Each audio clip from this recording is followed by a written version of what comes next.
قالوا فاتوا به على أعين الناس لعلهم يشهدون قالوا أنت فعلت هذا بآلهتنا يا إبراهيم قال بل فعله كبيرهم هذا فاسألوهم إن كانوا ينطقون فرجعوا إلى أنفسهم فقالوا إنكم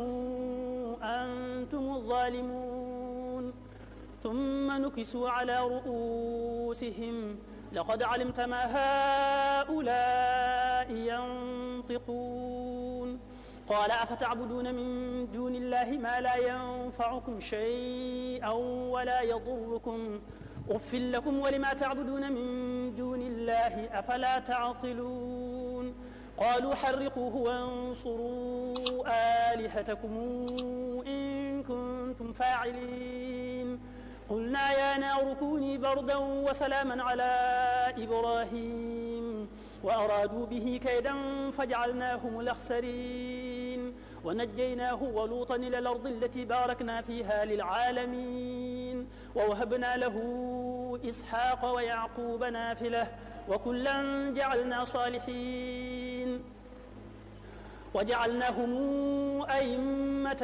يهدون بأمرنا وأوحينا إليهم فعل الخيرات وإقام الصلاة وإيتاء الزكاة وكانوا لنا عابدين ولوطا آتيناه حكما وعلما ونجيناه من القرية التي كانت تعمل الخبائث إنهم كانوا قوم سوء فاسقين وأدخلناه في رحمتنا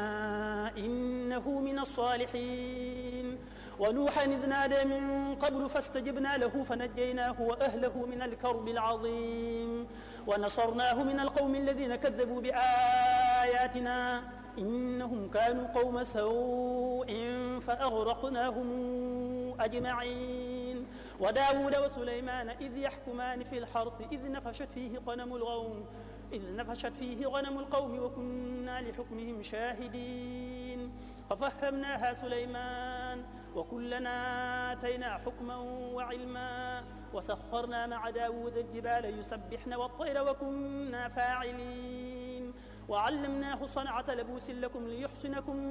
من بأسكم فهل أنتم شاكرون ولسليمان الريح عاصفة تجري بأمره إلى الأرض التي باركنا فيها وكنا بكل شيء عالمين